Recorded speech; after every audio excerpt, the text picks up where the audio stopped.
Welcome to the Freelance Unlocked Behind the Scenes series, where I'm showcasing the amazing people who will be at the Freelance Unlocked Conference, the first and the best conference for freelancers that is made with love, and it'll take place in Berlin on May 14th, 15th, 2025.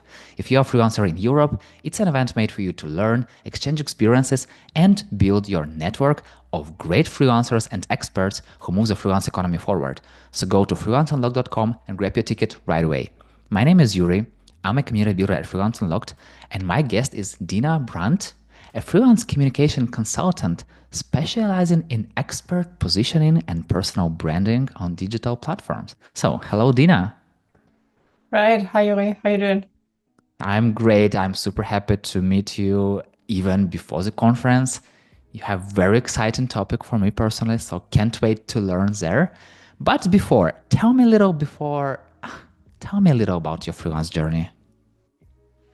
Oh, honestly, way to start. It's been a wild ride, actually. I think I got into like my self-employment um path in 2018. I I've been studying during that time, and funny enough, I never knew what I wanted to do. Never. Like I had absolutely no plan for my life and no idea what I'm good at. And I was always very like afraid and not very certain about like where life is heading. So I started freelancing, of course. Um, and then I would say I was pretty naive, dropped out of college and just did freelancing like Hmm. almost full time, like from the get-go. And yeah, doing some social media stuff, texting a bit, absolutely not knowing what I did. So I don't know, did concept work or like was preparing stuff for social media agencies that I worked with, and yeah, just going with the flow, as I would say. Um, Working as a bartender during times or at events to actually be able to to finance my lifestyle, my freelancing lifestyle. It was a very tough time actually. Um, but yeah, like eventually made it work at the end. And today I'm doing this full time, and like that's everything I do for a few years now. Uh, yeah, it's been a wild ride, but a good one, I would say. What changed? When was this moment where you switched from being a bartender and like trying to understand like what the hell am I doing in this world to Right. this like, hey, I'm doing this business, here's what I'm good at, let's work together. Such a great question that I have a very trivial answer to. There is no such point, actually. Hmm. I just got into that. It's like as if I started to do some criminal stuff. I just slid into that and didn't know what to. Yeah, but that was actually like that was what I was doing. It just happened coincidentally, and I never stopped because I was like, I consider myself like a bit of a snowflake in certain regards. And I figured that if I want to design my life in a manner that really is fair for me, freelancing is probably one of the like better ways for me to figure things out. However, not considering how much work it actually takes in terms of marketing, in terms of setting Hmm. my stuff and actually preparing an offer. If I would have known what I get myself into, I would have probably not done it. However, this is actually the same thing my father says about having children. Side joke. Um, but it's one of the best things I did in life, actually. So Hmm. yeah, I can just recommend it, but you, yeah, have to be a bit of a tough cookie, I guess, to succeed. You know, your story sounds like an overnight success with 7 years of preparation for that. Absolutely. Yeah, exactly that. Exactly Okay, that. so give me a sneak peek into what you'll be talking about on the Freelance Unlocked stage. Right. I'm talking about my work, but not really about my work. I am consulting people in how to actually market themselves, like market themselves, market their offerings and building their brands. This has become a huge, huge hype topic, during the last years.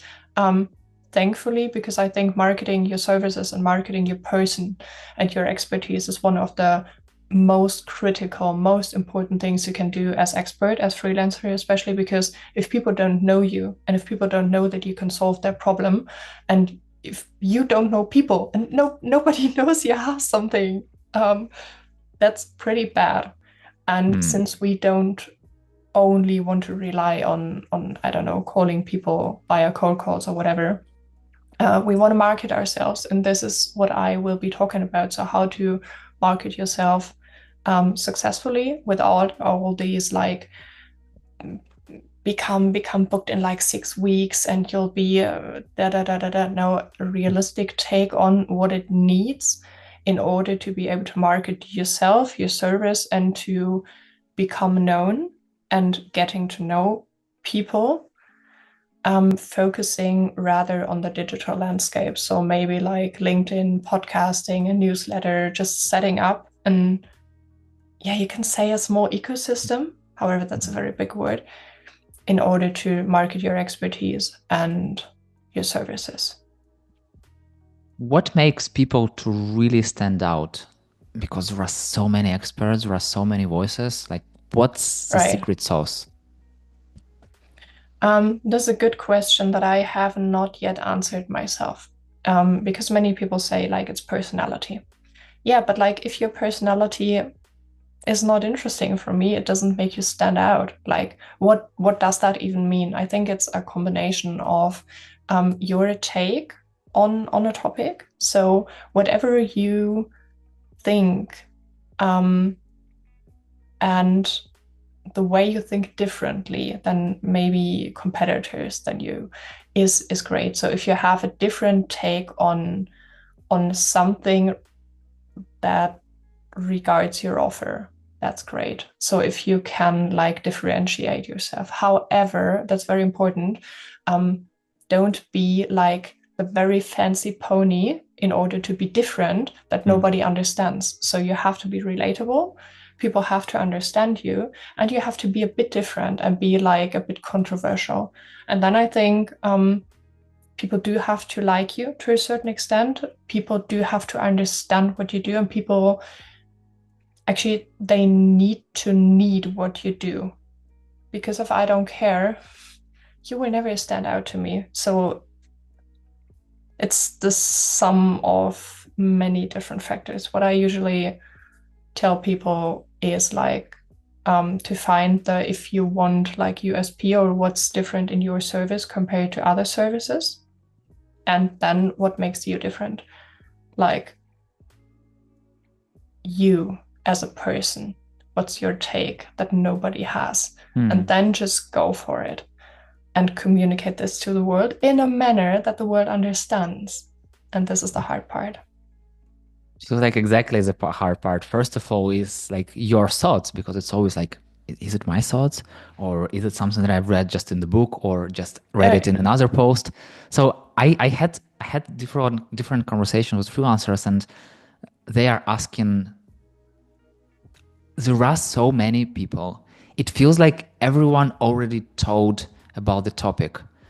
Like I have nothing to add. Where do I start? Well, I think if you look at it from this perspective, it might be very like pressuring. It might be very hard actually, because like, oh my God, yeah, you don't have to put anything in the ring. There are many thoughts, and there are many great thoughts. There are many great offers, but like, yeah, why should you start like anyways? That's a very like, I feel like not a very constructive and productive thought. So what I would actually start with is to ask myself the question, who am I serving? So who are the people that I want to reach with what I have? What do I actually have? What makes what I do have? Like, do I have an offer, like a fixed offer, a validated offer, or do I not? Very, very important. If it isn't validated, it's a bit like playing with a black box. So if you have a validated offer, you actually know already like who are you talking to, what makes you different from your competitors, and then like make it about them.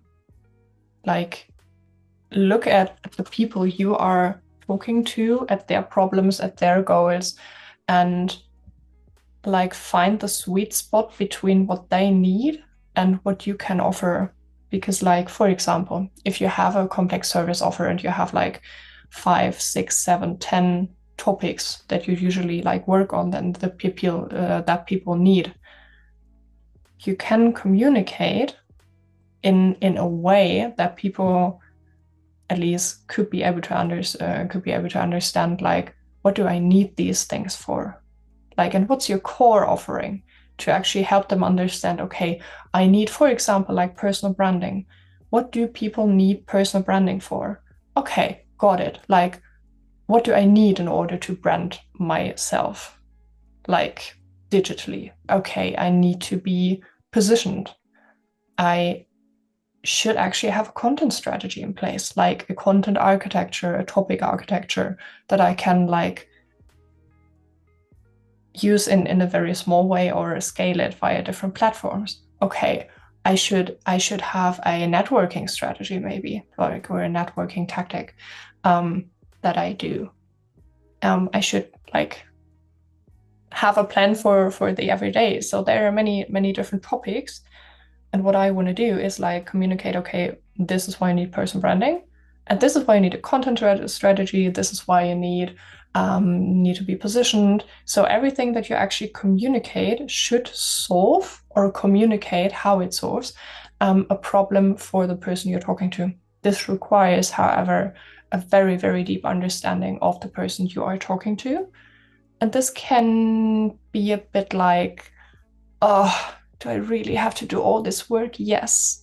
Yes, you actually have to. Like, that's your job now. Um, so yeah, it's Sorry, not actually, sorry. no, I mean, it's great because you can actually like dig deep into it and provide much better service actually if you understand better whom you're talking to, and you can market yourself better. It's great. It's a win-win-win-win situation actually. What's one mistake that freelancers make when it comes to self-marketing online? What is the main mistake?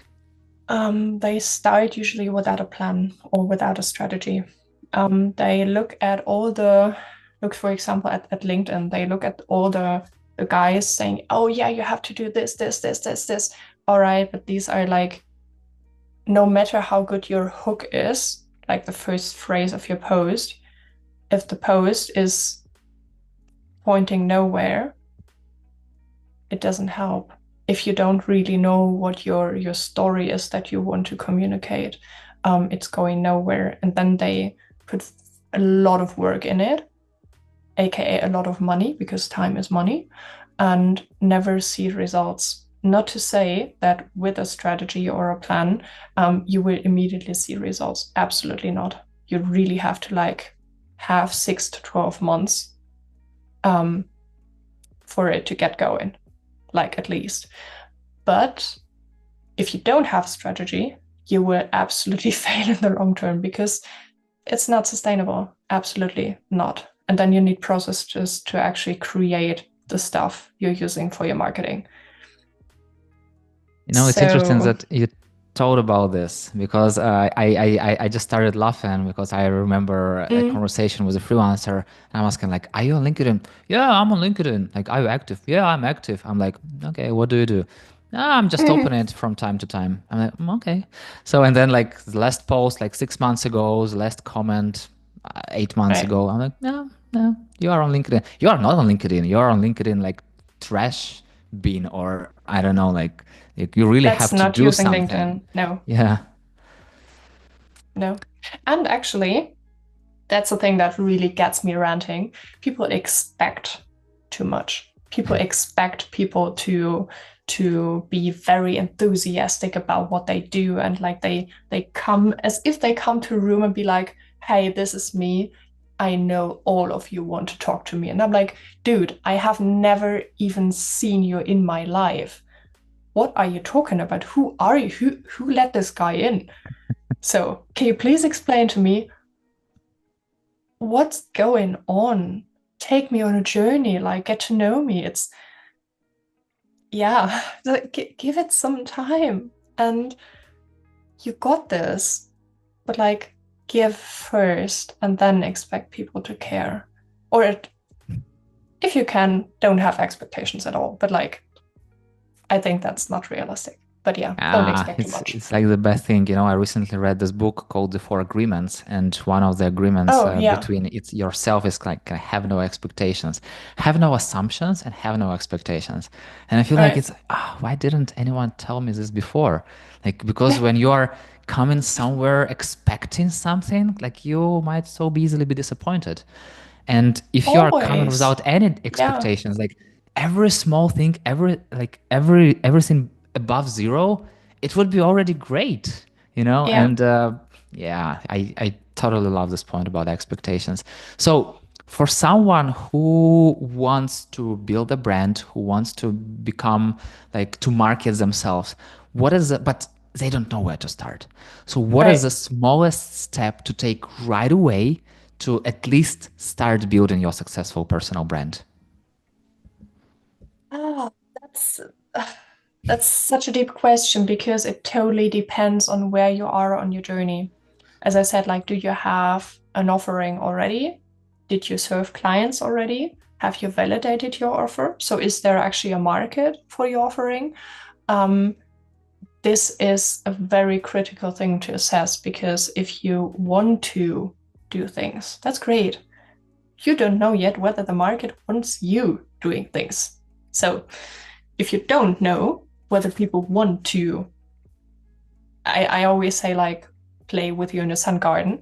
If you don't know whether people want to play with you, you got to find that out. How do you find that Hmm. out? Talking to people. So you actually like try your best wherever you are, whether you already know people or not. Try to have conversations. Look for people who might need your idea, whatever solution. Try to talk to them. Say, hey, got a few questions about like your work and stuff. Can we chat for a few minutes? That's specifically not a sales call. I just try to assess and try to find out. And it might be it's actually possible that you have to like send out, I don't know, 100 messages or anything, or that you really have to use your network for this. Yeah, if you have already validated your offer, um, then it depends on whether you already have a story or not. So a story is something like the story you tell me why I should maybe go to like the Freelance Unlocked. Hmm. That's your story. So do you have a pitch in place? No matter how like small or extensive. Um, do you know why I should be buying from you or talking to you, whatever? What makes it attractive for me to talk to you? Hmm. This is something you should have in place. So if you have a validated offer, but not really marketed yourself, but want to try doing that, start with your story first, with your positioning, then your messaging, your story. These are different things. Yeah. Um, before you dive into it head over heels. You know, I really have so many questions, and I wish to have the Yes, sky so as do the I. limit, but time is the limit. So the final question: what is your Right. quick take on the freelance economy and how it will develop in the near future? Oh, yeah. Well, actually, you caught me on the completely wrong foot today because in the moment I have to correct my vision or my perspective again a bit because it's very like for me very negative at the time because like being in Germany and being a freelancer is like getting kicked at your knees like all the fucking time. Yeah, you are responsible for getting all the knowledge that you need, but nobody helps you really. And it's very like bureaucratic, and depending on the projects you do, you have to be very like careful. Um, but I think it can be, I mean, I'm freelancing myself, so obviously there is something in it, right? Um, I actually think that networks, good communities that actually can fuel themselves and their members are a big thing for the future. However, I don't think it has ever not been a thing. Hmm. So I think people who are connected very good, very well, um, are set up better than people who just say, "Oh, I can do it on my own." But that's not a new thing as well. I think AI will probably change the way we work massively. However, I think I don't know. We almost like there's so You much know, waiting for us, honestly. it's interesting. You just gave me this idea, and I will even give away it right now. Maybe if someone can act on it, it would be amazing. If not, I'll act on it later. To have a Right, community of different experts, of people who can complement each other, but with marketing experts inside, with sales experts inside, who don't right, really need to do marketing and sales, but who kind of market the community and right, find clients inside the community, and they kind of get right, money from other people from the community. So because I know that right. freelancers really hate to sell, freelancers hate to market and build a Yeah. personal brand, but if the synergy work together, I feel like that's, oh my god. So if someone is listening to it right now and you can, I would love to start on it right now myself, but I have so much thing to do. So please, if you can, do it and let's talk. I'll be happy to be the part of this community. So what would you say to your friend if they asked Right. you whether they should go to the Freelance Unlocked? Dude, freelancing can be so fucking lonely. And especially when there is something like a gathering of other freelancers who might be struggling with the same things as you. I know it's always a bit fluffy, like, oh, yes, community is like, it's networking. Yeah, but honestly, networking is one of the most powerful things you can do. And have some snacks with people who may be struggling with the same things, but aren't necessarily competition or like in the same niche, but serving different clients, whatever. Just having the sense of belonging somewhere, again, might be fluffy. For me personally, that was a big reason to actually um like look at this, because I was like, oh, guys, I would be so happy to have a bunch of freaks with me who embark on this journey, and we all have like a good chat. And I think, talking money here, like, you guys' tickets are, compared to other like conferences, are pretty cheap. So that's great, honestly, especially if you start out and are on a tight budget. Like, go there, use networks that are like not too expensive, and connect yourself. That's the reason I'm going there. I expect to find many new people that I don't know, can identify with. You'll do. You'll do. And before that, what is the best way to connect with you? Oh, a year ago I would have said like LinkedIn, but probably via email. Via email, like literally, because like email always is like a priority channel for me, and like LinkedIn sometimes, oh, sometimes it's not very good for me to answer. So email, yeah, write me an Got email. it. Got it. Dina, thank you so much for having such a deep, insightful conversation already, even before the conference. And can't wait to meet you in real life and learn even more from you very soon. Looking forward to it very much, Yui. Thank you so much. Thank you very much. And for those who listen, I hope you learn from Dina's experience already and say thank you to her in person at the Freelance Unlocked Conference on May 14th, 15th, 2025 in Berlin. So go to the freelanceunlocked.com, grab your ticket, and meet you there.